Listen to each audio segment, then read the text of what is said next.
This is AIM Agenda. Thanks for your company. With me now, Labor MP Ed Husic and Liberal MP Josh Frydenberg. Gentlemen, good morning to you. Lots to talk about. First of all, Clive Palmer's comments. What did you make of them?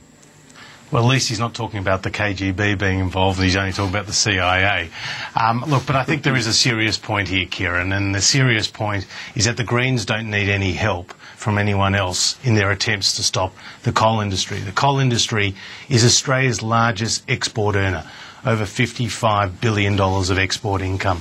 It employs more than 140,000 Australians. It pays billions of dollars in royalties to state governments as well as company tax to the federal government. Why would we want to put restrictions on the coal industry? Why would we want to shut this industry down like the Greens do? And if you want to explain why Australia came through the GFC, don't think about the wasteful spending under Julia Gillard and Kevin Rudd, but think about the coal industry and think about the resources industry and the demands out of China. Wayne Swan says that the Liberal Party needs to distance itself from Mr Palmer, given he's a big donor of the coalition. Look, Clive Palmer's entitled to his own views, but I'm saying to you here that, you know, I'm not buying the CIA line. What I'm saying is that the Greens don't need any help from anybody else in their attempts to shut down the coal industry. So why should, to be honest, I'm sure many donors to the Labor Party have some unorthodox views. Why should they be pinned to his views? This guy has donated, close to $1 million? $1 billion. It's 800 million, I think, that he's donated. God, hang on a second.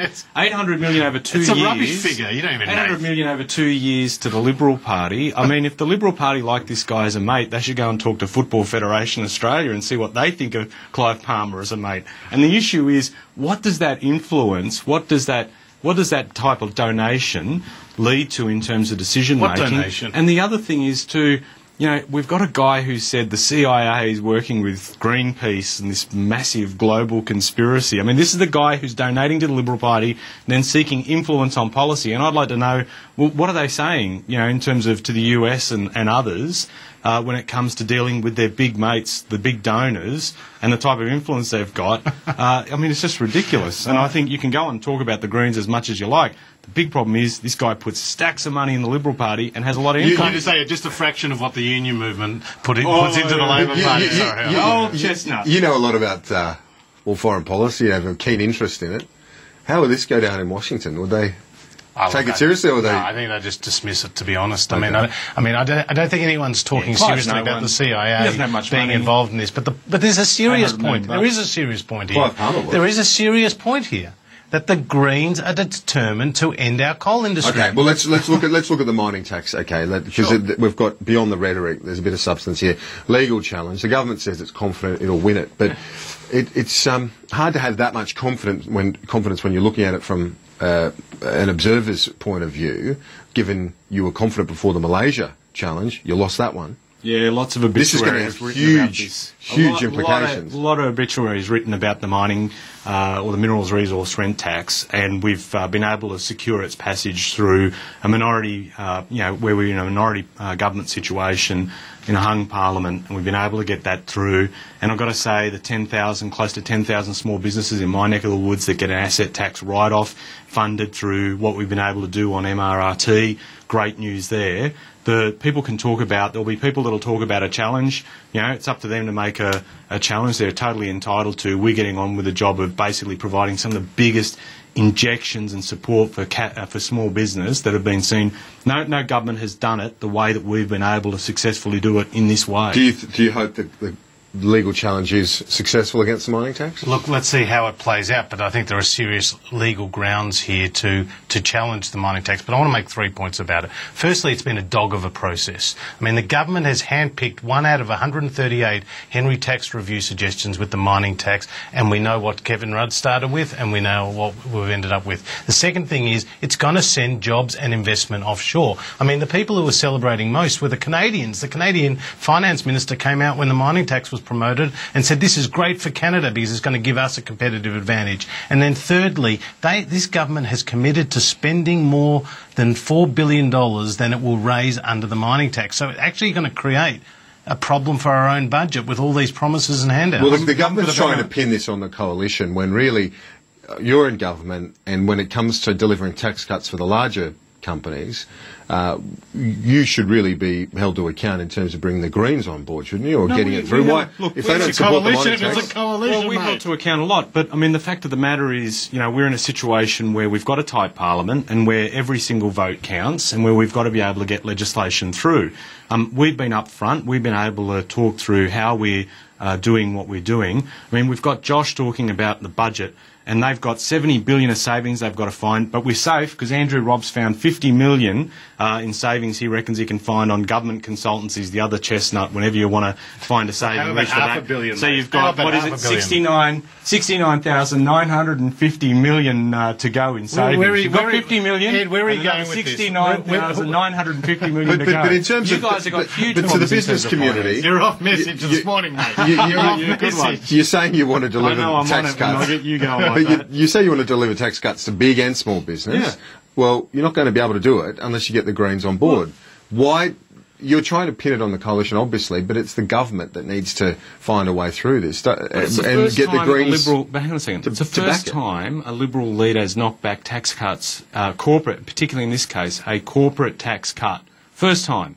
We have said we've signalled our commitment to introduce a tax cut that will be delivered first to small business and then to larger. And you heard from the Treasurer this morning the determination we have to get that done. These guys are previously, and even had Peter Costello recently saying it's not in our blood to knock back tax cuts, but it is in the blood of the current opposition and their current leader, and they're not explaining why they'd prepared to knock that back. It is an interesting argument that the coalition's making in the sense that you're saying we will have a tax cut for business, but just not these tax cuts. Well, can I just say, a tax cut funded by a tax rise is not a tax cut, real tax cut, it's a tax con. And that's what you guys have been doing, right? Because you're raising taxes to come out with a modest tax cut. The second thing is, this is not a tax cut for small business. 70% of small businesses in Australia, millions of small businesses in Australia, are unincorporated, so they won't get the benefit of this tax cut. So, this... So you've heard it here this first. You don't really care about tax cuts for small No, business. what we hear about is actually, prudent fiscal management and actually delivering real tax cuts for small business. For the millions of small businesses that are going to be struggling under your carbon tax. Rubbish. So you're not whacking them with a carbon tax? and there are 100% of small businesses are going to be paying a And there carbon are tax.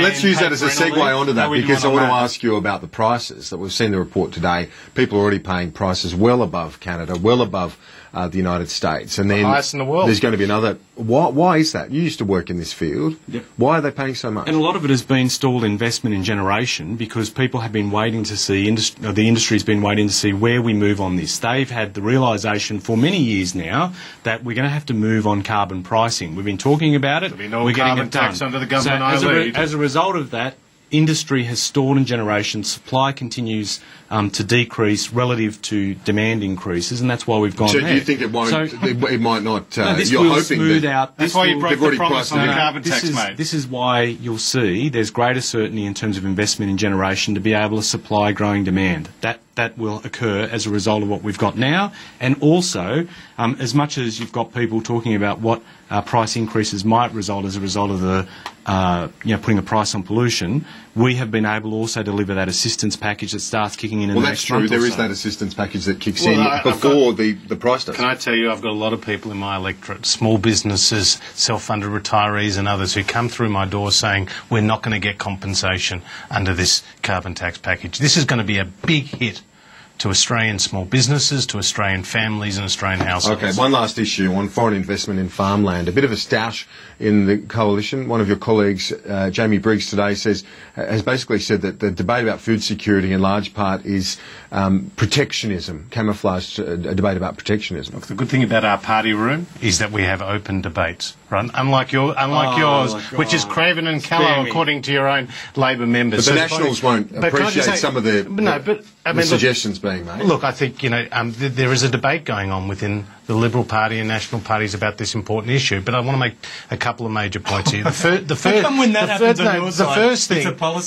first thing is Australia has to be very pro-foreign investment. We need foreign investment to develop, whether it's our agricultural sectors or our mining sectors, right? That's absolutely critical. Okay. Okay. Second is we export a majority of our food that we produce. So we're not in a position here where we can't provide for our own food. Yep. But there is a global trend going on, Kieran, and the global trend is that there is greater demand for agricultural sector resources in Australia. I'm just going to say it. We just need a proper When system. they have a division on their side, it's a policy debate, but when we have it on our side, well, the world has pretty much fallen into a heap. Thank you, Zip. There's a review underway. There is a review underway, and we're ahead of you in this. Oh, yeah. I'll let you go and get a coffee, gentlemen. Thanks. Thanks for the chat this morning. Josh Frydenberg, Ed Husick. That's all Frame Agenda. Thank you for your company.